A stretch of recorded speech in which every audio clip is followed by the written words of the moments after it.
ये जो आप हिस्सा देख रहे हैं, बड़ा सा चट्टान जो आपको दिख रहा होगा, ये गौमुख का ग्लेशियर है। उस ग्लेशियर के आसपास जाना किसी भी लिहाज से ठीक नहीं है, लेकिन आप ये देखिए, ये जो बर्फ का आपको पहाड़ दिख रहा होगा ना, ऐसा लग रहा होगा कि ये बर्फ का पहाड़ है। यही गौमुख ग्लेशियर है और यही ग्लेशियर धीरे धीरे धीरे धीरे यहाँ पर पिघलता है और पिघलते पिघलते ये सब भागीरथी नदी का रूप ले लेती है। गोमुख ग्लेशियर 30 किलोमीटर लंबा और 4 किलोमीटर चौड़ा है, जिसका एक छोटा हिस्सा हमारे सामने था।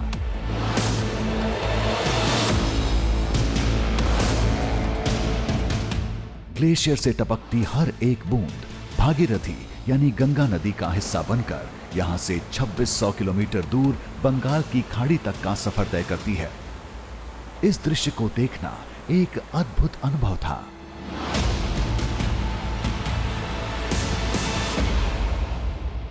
गौमुख के ठीक बगल में ऐसे ही आपको कई सारे ग्लेशियर दिखेंगे। ये ग्लेशियर का जो नीचे का हिस्सा आपको दिख रहा है, जहां मैं अभी बैठा हुआ हूं, ये धीरे धीरे पिघल गया है और अब ये ऊपर से पिघल रहा है। और बदलते समय के साथ ये जो ऊपर का हिस्सा आपको दिख रहा होगा, जो बिल्कुल सफ़ेद दिख रहा होगा, ये सबसे पहले पिघलेगा और फिर इसके बाद जब पिघलना शुरू होगा तो ये धीरे धीरे पीछे की तरफ खिसक जाएगा। ऐसे ही ये ग्लेशियर धीरे धीरे पीछे की तरफ खिसकते चले जा रहे हैं और इनका जो आकार है पहले की तुलना में वो छोटा पड़ता जा रहा है। बर्फबारी से ग्लेशियर का बनना, फिर पिघलकर उसका पानी बन जाना, ये सब कुदरती कवायद है।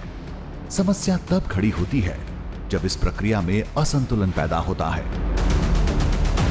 गोमुख पर इसी असंतुलन की सबसे ज्यादा मार पड़ी है।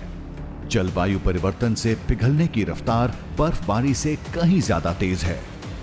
अब हम वहीं जा रहे थे जिसे गौमुख कहते हैं, जिस जगह को कहते हैं कि वो गाय के मुख की तरह दिखता था, वो जगह इस जगह के अलावे बीच में पड़ता है और चारों तरफ से ऐसे ही ग्लेशियर का पहाड़ है और यही पहाड़ धीरे धीरे पिघलता रहता है और नीचे ये पानी के रूप में दिखता है आपको। पानी का शोर हमें खुद रास्ता बता रहा था। थोड़ा कदम और बढ़ाया तो सामने गोमुख का शानदार दृश्यम था।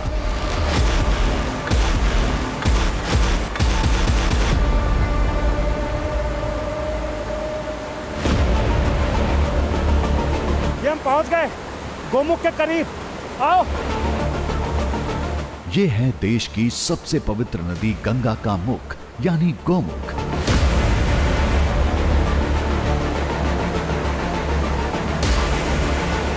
जहां से बहते पानी को अमृत माना जाता है।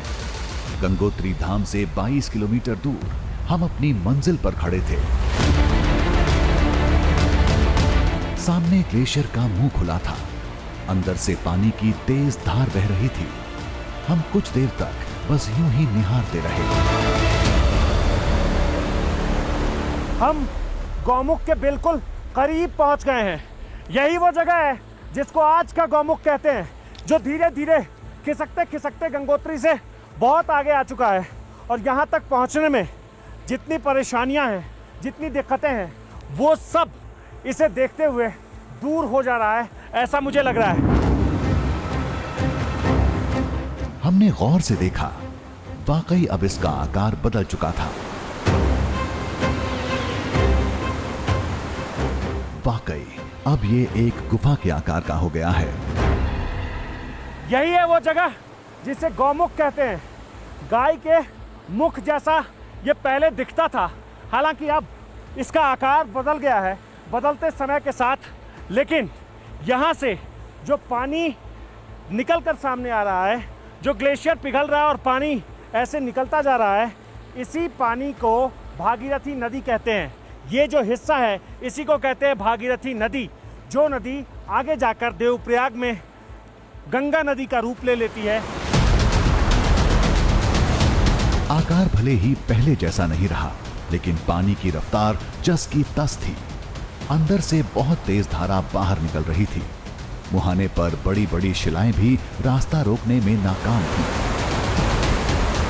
इसके ठीक सामने कई सारे आपको ऐसे चट्टान दिखेंगे जो बर्फ के चट्टान हैं, और ये धीरे धीरे उसके ऊपर से नीचे की तरफ गिरते चले जाते हैं। और जब ये यहाँ गिरते हैं तो सब ऐसे ही इकट्ठे रहते हैं, जैसे आप पहाड़ों पर बड़े बड़े चट्टान देखते हैं पत्थर के, वैसे ये बर्फ के चट्टान हैं।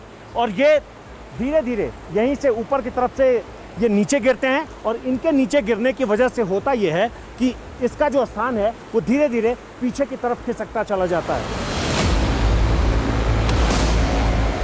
हमने गौर से देखा, ग्लेशियर की बर्फ थोड़ी मटमैली, कहीं कहीं काली भी नजर आ रही थी। लोग शायद इसी बदलाव की बात कर रहे थे।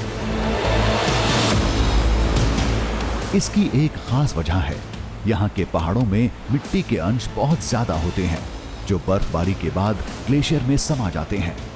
जब बर्फ कम पड़ती है तब मिट्टी के अंश दिखने लगते हैं। लेकिन एक सच ये भी है, कम बर्फबारी की वजह से गोमुख लगातार पीछे जा रहा है। यहाँ से गंगोत्री ग्लेशियर करीब 30 किलोमीटर लंबा बचा हुआ है और इसकी चौड़ाई करीब 4 किलोमीटर है। लेकिन जो इसकी रफ्तार है, जिस तरीके से ग्लेशियर पिघलते जा रहे हैं, जिस तरह से ये पीछे की तरफ खिसकता चला जा रहा है, वो लोगों को हैरान जरूर कर रहा है। आज से 5 साल पहले गंगोत्री से गौमुख की दूरी 17 किलोमीटर थी, लेकिन अब 5 साल बाद ये दूरी 22 किलोमीटर हो गई है।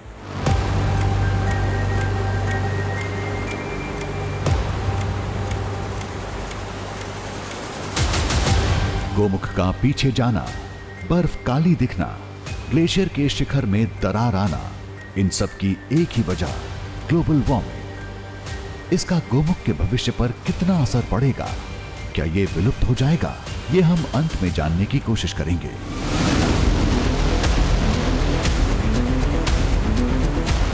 लेकिन जैसा हमने पहले बताया था, ये कहानी आज गोमुख पर खत्म नहीं होगी। हम इसके आगे जाएंगे, जहां भागीरथी नदी से जुड़े कई साक्ष्य आज भी मौजूद हैं। उससे पहले इस नदी से जुड़ी पौराणिक कथा को जहन में ताजा करना होगा।